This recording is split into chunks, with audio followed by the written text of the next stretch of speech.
Fala galera, como estão? Então vamos seguir adiante no nosso curso de resoluções de questões de física para o Enem. Hoje falando sobre calorimetria. Nas nossas últimas aulas a gente falou já sobre alguns conceitos que tangenciavam essa matéria. Então hoje a gente vai entrar com os dois pés. Vamos lá. Primeiro, uma questão que caiu no Enem de 2023. Em uma indústria alimentícia, para a produção de doce de leite, utiliza-se um tacho de parede oca com uma entrada para vapor de água a 120 graus Celsius e uma saída para água líquida em equilíbrio com o vapor a 100 graus Celsius. Ao passar pela parte oca do tacho, o vapor de água transforma-se em líquido, liberando energia. A parede transfere essa energia para o interior do tacho, resultando na evaporação de água e consequente concentração do produto. No processo de concentração do produto, é utilizada energia proveniente do calor latente de vaporização, calor latente de condensação, calor sensível, enfim. Aqui tem uma questão que deixa a questão complicada, que é conseguir visualizar esse tal de tacho de paredes ocas, né? Eu vou desenhar alguma coisa parecida aqui. Nunca nem vi esse tacho na minha vida, tá? Mas faz sentido que ele seja uma coisa meio assim, onde aqui entra o vapor a 120 graus Celsius e aqui sai água líquida a 100 graus Celsius. Então, o que está acontecendo? Essa nossa dinâmica aqui faz com que um vapor quente entre por um lado e uma água líquida fria, em comparação a esse vapor, saia por outro, enquanto a energia é absorvida pelo produto, doce de leite, que ele falou aqui, né? Que está dentro desse nosso tacho. Pensa que acontece dos dois lados essa injeção de vapor, né? O vapor vai entrando, então, nessa parte oca do meu tacho e o produto que está ali dentro vai recebendo calor proveniente desse vapor. Agora fica a questão. Da onde vem essa energia, né, que o doce de leite está absorvendo e que o vapor está cedendo? A primeira coisa que a gente vai ter que observar é que eu tinha vapor e agora tenho água líquida.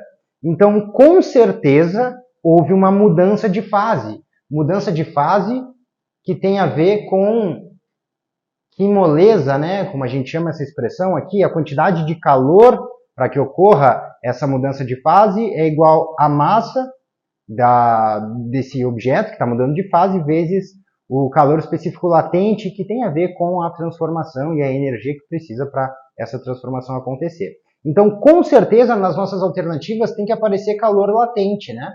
E é um calor latente que não é de vaporização, porque se eu estou saindo do vapor e indo para o líquido, eu estou fazendo uma condensação, percebem? Então eu já consigo cortar aqui 3 alternativas. Porém tem ainda um outro detalhe.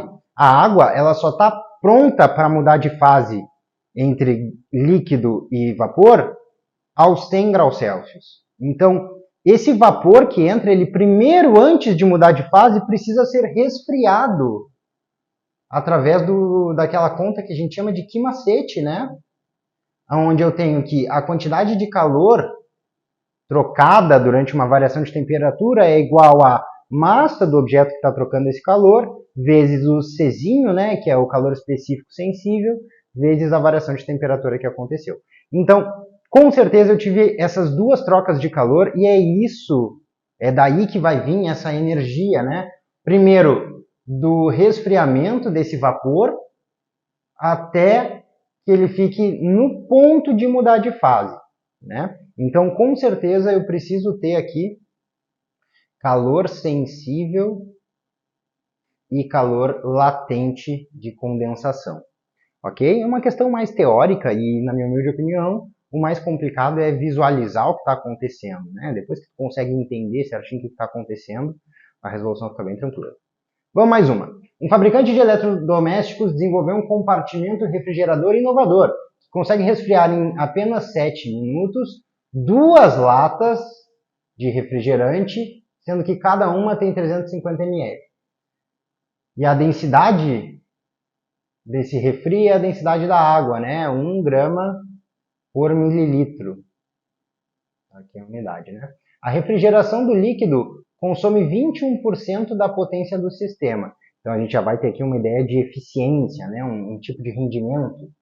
Quando o refrigerante tem sua temperatura diminuída em 15 graus Celsius. Essa diminuição de temperatura foi de 15 graus Celsius. Considere o calor específico do refrigerante igual a 1 caloria por grama grau Celsius e também que 1 caloria equivale a 4,2 Joule. A potência total em watt desse dispositivo refrigerador é de aproximadamente... Bom, a primeira coisa que eu quero deixar claro aqui é que ele vai estar brincando com a parte de calorimetria mesmo, né? Aquela parte de quantidade de calor que foi trocada, e Czinho, M, ΔT, que macete, beleza, até aí tranquilo. Mas ele também vai ir na linha de falar de potência e de rendimento, né? Essa ideia de que eu tenho um pouco da potência sendo utilizada para fazer essa troca de calor, enquanto um outro pouco, enfim, se perde, né? E ainda por cima eu vou ter que lembrar da ideia de densidade, né? Vamos, na prática, olhar bem o que está acontecendo. É como se eu tivesse, então, uma densidade, que é massa por volume, né? Sabendo que o volume é de 350 ml, que a densidade é de 1 grama por ml. Então, logo de cara eu consigo ver aqui, né? 1 igual a M sobre 350. Vejo que a massa de líquido no refrigerante em cada lata, né, gente, é 350 gramas. Eu já vou multiplicar por 2, porque eu tenho 2 latas de refri. 700 gramas. Primeiro passo já foi dado, né? Agora, a gente está pensando aqui, né, numa troca de calor sensível, aonde eu tenho uma quantidade de calor trocada igual a massa vezes calor específico vezes a variação da temperatura. Essa quantidade de calor é o que está me interessando descobrir aqui, né? A massa, a gente já... Deixa eu fazer aqui uma separaçãozinha. Opa, tô meio torto, né? Mas tudo bem. 700 gramas vezes... Ele diz no texto, né? Vou até voltar aqui. 1 caloria por grama grau Celsius é o nosso calor específico sensível. Então, vou colocar aqui 1 caloria por grama grau Celsius vezes uma variação de temperatura que foi de 15 graus Celsius para baixo, né? Uma diminuição na minha temperatura de 15 graus Celsius. Eu já consigo cortar o grama, o grau Celsius, e aí eu vejo então, eu coloquei errado aqui, ó, cuidado. Eu fui fazendo tudo ao mesmo tempo. Isso aqui é uma quantidade de calor, tá, gente? Eu já estou apressando o passo aqui. Mas a ideia por trás é que essa quantidade de calor trocada foi 700 vezes 1 vezes 15 negativo, né? Então, essa nossa quantidade de calor foi 700 vezes 15, né? Calorias. E ainda por cima, um sinal negativo aqui. Esse sinal negativo ele não vai importar mais tanto para a gente, porque, enfim, ele está ali mais para mostrar a ideia de que essa quantidade de calor ela está sendo cedida, né? Então, eu, a partir de agora, vou abrir mão desse sinal, porque ele não vai mais fazer tanta diferença para a gente. Uma outra coisa que vai ser importante é lembrar, né, que 1 caloria equivale a 4,2 Joule. Então, essa quantidade de calor total trocada pelas latas de refrigerante foi de 700 vezes 15 vezes 4,2, tudo isso em Joule. Eu, por enquanto, não vou me atucanar em fazer esse produto, porque eu tenho mais contas para fazer utilizando esse resultado, né? Então, vamos primeiro olhar para ver se a gente não consegue fazer algum tipo de simplificação. Agora, a gente vai pensar na ideia da potência, né, gente? O processo de resfriamento dessa substância que a gente está analisando aqui vai estar associado a uma potência térmica que eu posso calcular por quantidade de calor que foi trocado dividido pelo tempo que demorou para isso acontecer, né? Essa potência aqui, portanto, vai ser 700 vezes 15 vezes 4,2, agora já em joules. Dividido pelo tempo. Vamos voltar aqui, ó. Ele fala para a gente considerar um tempo de 7 minutos. Só que ele pede a resposta de uma potência total em watts. Por isso que a gente não vai poder utilizar esse tempo em minutos e a gente vai ter que converter para segundos. Por isso que eu vou colocar aqui 7 vezes 60 segundos. Agora sim, já está tudo certo para a gente fazer a nossa conta, né? Rolou um pouco da simplificação que eu tinha comentado com vocês, né? Eu vou começar simplificando esse 7 com esse 700. Aqui ficou 100, pode ser? E aí aqui embaixo ficou 1. Então eu já tenho algo como 15 vezes o 100, eu já vou juntar no 4,2. 42, 420. Então eu tenho aqui 15 vezes 420 dividido por 1 vezes 60. Só o 60, né? Posso cortar os zeros já. E eu posso continuar simplificando, né? 42 dividido por 6 vai dar 7, né? Então, isso aqui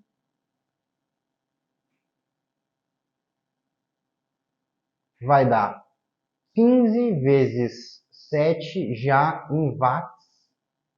Portanto, 70 mais 35, 105 watts. Um detalhe importante que eu quero ressaltar antes da gente seguir em frente é que isso aqui é como se fosse uma potência de fato útil, porque foi a potência que eu consegui mobilizar para causar o resfriamento no meu refrigerante, né? Por que eu digo isso? Porque ele segue o problema falando agora que a eficiência dessa nossa máquina foi de 21%, o que eu já vou passar para decimal, 0,21, né? E aí lembre, a ideia de rendimento, de eficiência, sempre tem a ver com aquilo que me serve sobre o total, considerando o que me serve e o que foi perdido, né? Por isso que eu posso dizer que é uma potência útil sobre uma potência total. E aí, finalmente, chegou a nossa incógnita, né? A potência total é o que está sendo perguntado no enunciado da questão. Então, vamos lá, né, gente?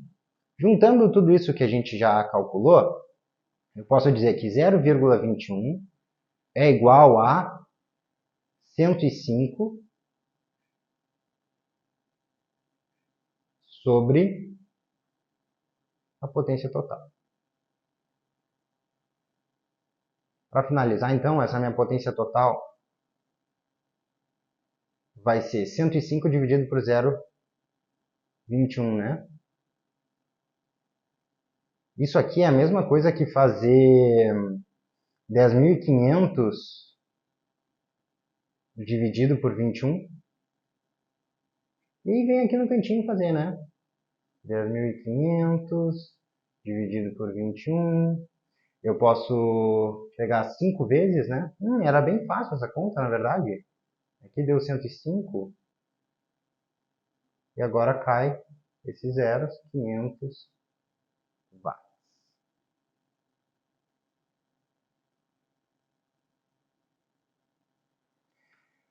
Resposta letra D.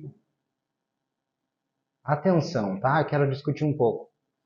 Percebam como a gente precisou começar pensando em densidade, partir para uma análise de calorimetria aplicar o conceito de potência e terminar com o conceito de eficiência ou rendimento, né?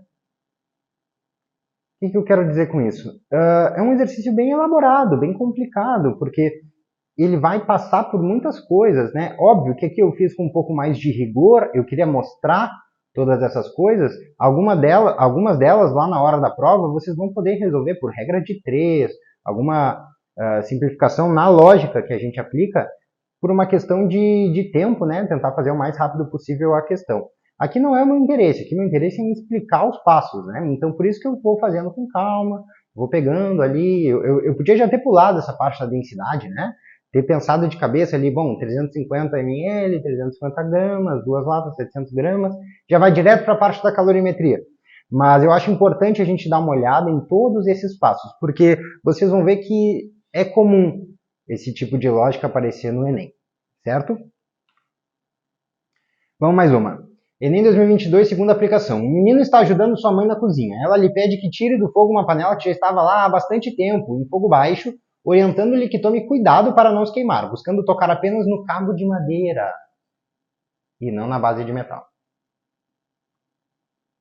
A mãe lhe faz essa recomendação porque o metal, em relação à madeira, apresenta maior... Bom, se a panela já estava há bastante tempo no fogo, é natural a gente assumir que tanto a madeira quanto a base de metal já estavam igualmente quentes, né? Então, não é a temperatura que está por trás desse problema, né?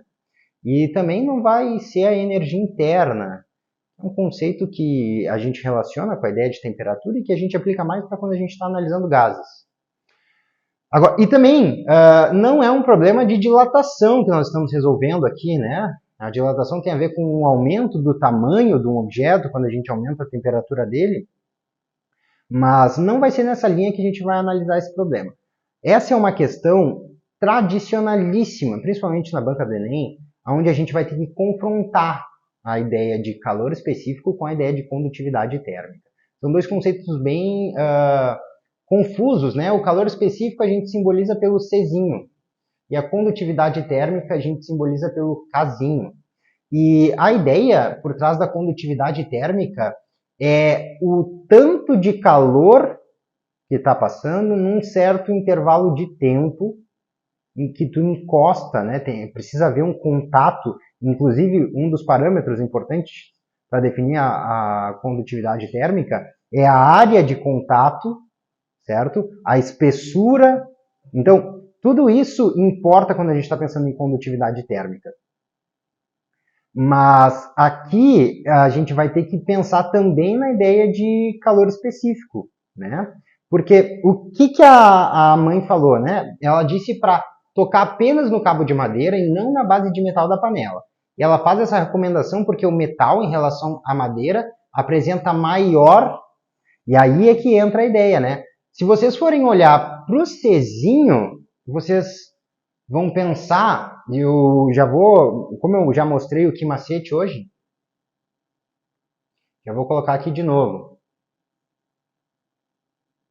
A gente pode mostrar então que o Czinho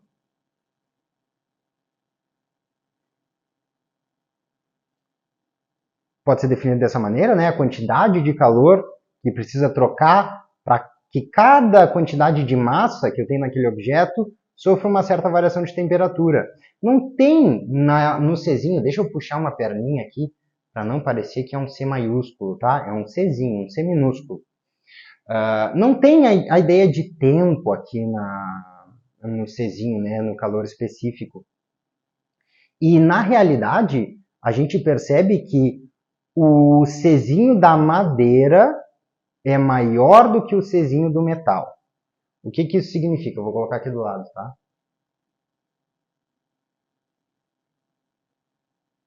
Os dois são com M, né? Ia colocar só Czinho M, mas aí percebi. O Czinho da madeira é maior que o Czinho do metal. Na prática, o que isso significa? Que para a madeira eu preciso de mais calor para que ela sofra uma certa variação de temperatura para cada massa que eu tenho ali naquele corpo. Para o metal, com menos quantidade de calor, eu já consigo causar aquela variação de temperatura para aquela massa que eu tenho ali. Então, a questão aqui não vai estar em torno do Czinho, percebem?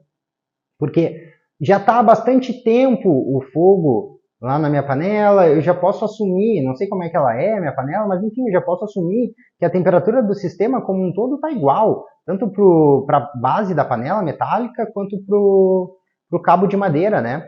Então, o que vai ser realmente relevante para a gente é a condutividade térmica. A condutividade térmica da madeira é menor do que a condutividade térmica do metal. O que isso significa?